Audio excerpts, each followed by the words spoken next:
প্রাচীন পৃথিবীর ৭টা আশ্চর্য, তার মধ্যে এখন টিকে আছে মাত্র একটা। হ্যাঁ, গ্রেট পিরামিডের কথাই বলছি। কিন্তু মজার ব্যাপার হলো, যতই নতুন কিছু আবিষ্কার হচ্ছে, এর রহস্য যেন আরও বেড়েই চলেছে, কমার বদলে। কত পুরনো জানেন? প্রায় ৪,৫০০ বছর।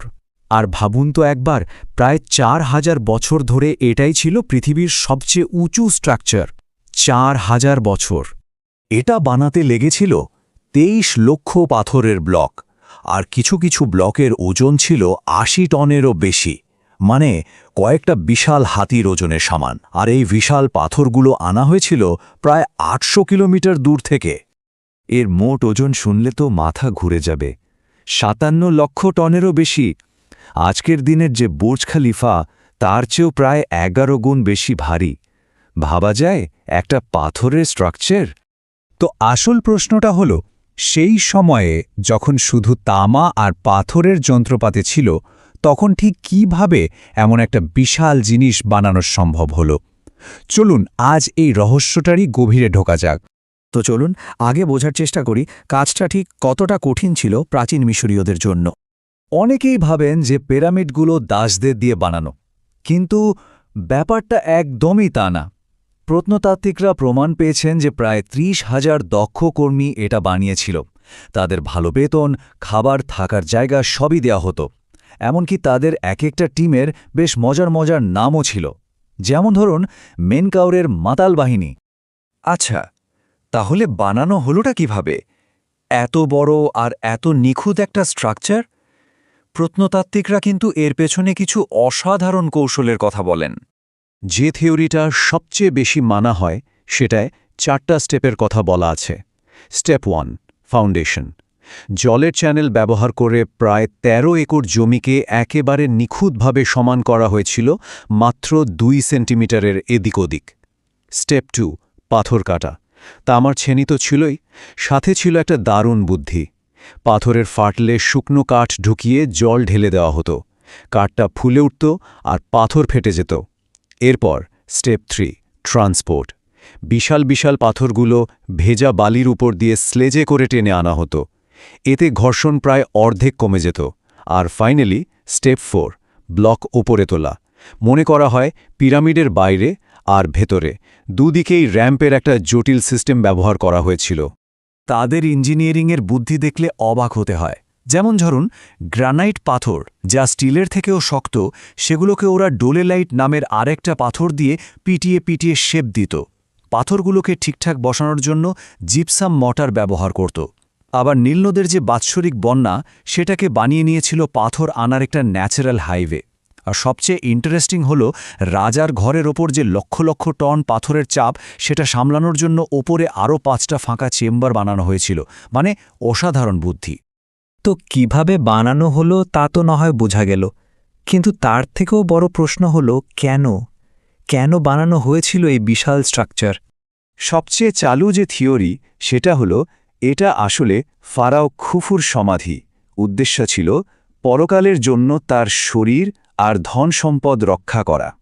দেখুন, মিশরীয়রা বিশ্বাস করত যে নীলনদের পশ্চিম দিকটা হল মৃতদের দেশ। তাই ফারাওয়ের আত্মা যেন সহজেই পরকালে যেতে পারে, সেজন্যই পিরামিডটা ওখানে বানানো। এটা ছিল অনেকটা একটা রিসারেকশন মেশিন বা পুনরুত্থানের যন্ত্রের মতো। কিন্তু একটা কিন্তু আছে। যখন আধুনিক যুগের অভিযাত্রীরা শেষমেশ কিংস চেম্বারে ঢুকতে পারল, তারা দেখল সেখানে কিচ্ছু নেই। না কোনো মামি, না কোনো ধন সম্পত্তি, এমনকি দেওয়ালের গায়ে একটা আঁচড়, একটা হায়ারোগ্লিফ পর্যন্ত নেই। আছে শুধু একটা খালি পাথরের বাক্স। তো প্রশ্নটা হলো, এটা কি আগেই লুট হয়ে গিয়েছিল, নাকি এর উদ্দেশ্যটাই ছিল অন্য কিছু? আর এই খালি ঘরটায় জন্ম দিয়েছে আরও অনেক থিওরির। কেউ কেউ বলেন এটা নাকি একটা প্রাচীন পাওয়ার প্ল্যান্ট ছিল, গ্রানাইট পাথরের ওপর চাপ দিয়ে বিদ্যুৎ তৈরি করা হতো। আর একটা থিওরি হলো এটা আসলে আকাশ দেখার জন্য একটা অবজারভেটরি ছিল। এমনকি এমনও থিওরি আছে যে এটা ভিন্ন গ্রহের প্রাণীদের বানানো একটা ল্যান্ডমার্ক। শস্য রাখার জায়গার কথাও কেউ কেউ বলেন, কিন্তু পিরামিডটা ভেতর থেকে নিরেট হয় সেই সম্ভাবনা প্রায় নেই বললেই চলে। কিন্তু রহস্যটা আরও জটিল হয়ে যায় যখন আমরা এর ভেতরের গণিত আর জ্যোতির্বিদ্যার হিসাবগুলো দেখি।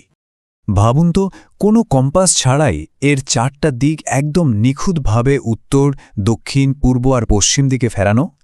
এর দিক কিন্তু 4টা না, আসলে 8টা, যেটা শুধু আকাশ থেকে বছরের 2টো নির্দিষ্ট দিনেই বোঝা যায়। আরও বলা হয় এর মাপটা নাকি পৃথিবীর উত্তর গোলার্ধের একটা স্কেল মডেল। আর সবচেয়ে অবাক করা বিষয়, গিজার 3টা পিরামিড আকাশের ওরিয়ন বেল্টের 3টা তারার সাথে একদম হুবাহু অ্যালাইন করা। কিভাবে সম্ভব এগুলো, তার কোনো ব্যাখ্যা আজও মেলেনি। আর ভাববেন না যে এই খোঁজ এখানেই থেমে গেছে, একদম না। আজকের দিনেও নতুন নতুন টেকনোলজি দিয়ে এর ভেতর থেকে বেরিয়ে আসছে সব নতুন রহস্য। জানেন, একসময় এই পিরামিডের বাইরেটা সাদা চকচকে পাথরে ঢাকা ছিল, আর তাতে ছিল হাজার হাজার লেখা। 1197 সালের এক ঐতিহাসিক লিখে গেছিলেন যে সেই লেখাগুলো কপি করলে নাকি 10,000-এরও বেশি পাতা লেগে যেত। কিন্তু পরে কায়রো শহর বানানোর জন্য সেই পাথরগুলো খুলে নিয়ে যাওয়া হয়, আর তার সাথে হারিয়ে যায় জ্ঞানের ওই বিশাল ভাণ্ডার। তো রহস্যের সমাধান তো হয়নি, বরং নতুন রহস্য যোগ হচ্ছে। যেমন 1993 সালে একটা রোবট একটা সরু পথের ভেতরে একটা বন্ধ দরজা খুঁজে পায়। 2002-এ আরেকটা রোবট সেই দরজাটা ড্রিল করে ভেতরে ঢুকে দেখে তার ঠিক পেছনে আরও একটা বন্ধ দরজা। আর হালে 2017 সালে কসমিক রে স্ক্যান করে একটা বিশাল গোপন চেম্বার পাওয়া গেছে, একটা আস্ত প্লেনের সাইজের। নাম দেওয়া হয়েছে বিগ ভয়েড। কি আছে ওখানে, কেন বানানো হয়েছিল, কিচ্ছু জানা নেই। একেবারে সম্প্রতি পিরামিডের এমন গভীর অংশে কিছু অদ্ভুত লাল রঙের চিহ্ন পাওয়া গেছে, যেখানে হাজার হাজার বছর ধরে কেউ যায়নি। ওগুলো যারা বানিয়েছিল তাদেরই আঁকা, কিন্তু ওই চিহ্নগুলোর মানে কি, সেটাও একটা রহস্য। গ্রেট পিরামিড বানানো হয়েছিল অনন্তকাল টিকে থাকার জন্য। প্রশ্ন একটাই, ভবিষ্যতের জন্য আর কি কি রহস্য এটা নিজের ভেতরে লুকিয়ে রেখেছে? হয়তো উত্তরটা আমাদের সময়ের অপেক্ষায়।